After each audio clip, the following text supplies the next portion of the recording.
The daughter-in-law had been in the house for barely 3 days, and already there was a new rule. No one was allowed to eat before she took a picture of the food table and posted it on Facebook. The mother-in-law couldn't accept this nonsense at all. The father-in-law was sitting at the table, and the mother-in-law was serving food when the daughter-in-law stopped her. "Wait, ma, not yet." The mother-in-law frowned. "What now?" "Let me take a picture first," said the daughter-in-law.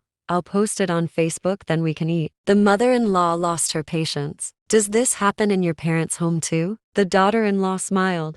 "Oh ma, it's not just our home, everyone does this now." Mother-in-law said, "Everyone's rule won't work in this house." "Ma, you're misunderstanding. It's not about showing off, it's about sharing." "We're not sharing the food, are we?" "No ma, it's an emotion, people like to see what others are eating." "And what will I do with that emotion?" The argument was heating up, so the father-in-law stepped in. "Oh come on," he said gently, "let her do it. It's a new generation, new times." The mother-in-law said coldly, "Okay." She neatly arranged all the dishes back in place for the photo. The daughter-in-law happily took pictures from every angle. Inside though, the mother-in-law fumed. Soon the whole world would see what was cooked in her house. From then on, every meal pictures first, Facebook later, eating last. Even in the middle of eating, the daughter-in-law scrolled her phone, checking who had liked or commented. But she was just waiting for her moment. That morning, the electricity went out. No power meant no Wi-Fi and no Facebook. She prepared breakfast as usual,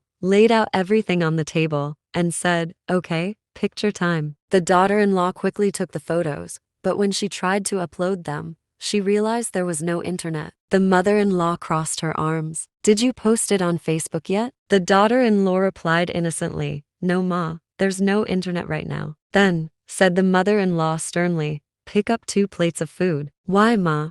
Aren't we going to eat?" "Yes, we'll eat, but not without showing it first." The daughter-in-law was puzzled. The father-in-law too looked lost. The mother-in-law picked up 2 dishes herself. "You take these 2, she ordered. The daughter-in-law reluctantly obeyed. Then she turned to her husband.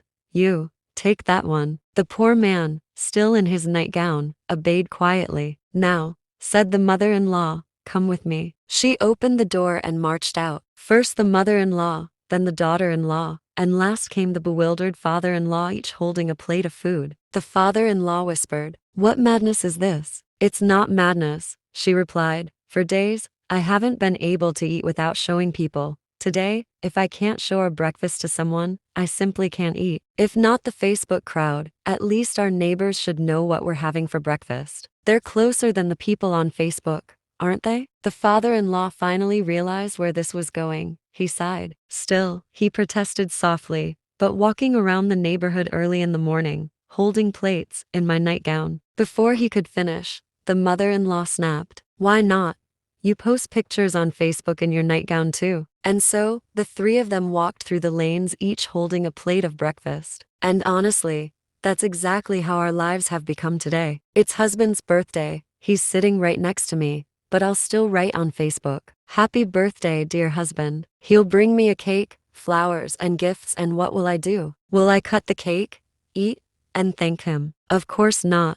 First, I'll take pictures. What's the point of a cake or a gift if it's not posted on Facebook first? Once, when we went to restaurants, we used to get excited to eat. Now we get excited to take photos. When guests came over, we cooked with love, waiting for them to say, "It's delicious." That little compliment made us so happy. But now, we decorate the dishes, use fancy plates and glasses, not for the guests, but for Facebook. We wait to see who likes and comments. On vacation with hubby, I post pictures to show what a happy couple we are. But when we argue, oh, no, that part stays hidden. What would people say? Still, I can't digest my meal until I post something, so I write vague lines like, "My heart is heavy today, like a sky covered in clouds." When I sin, instead of praying quietly, I post on Facebook, "Oh Allah, please forgive me," as if Allah only reads Facebook statuses. These days, most of the photos I take food, flowers, the moon end up on my Pexels account. I've loved photography since childhood,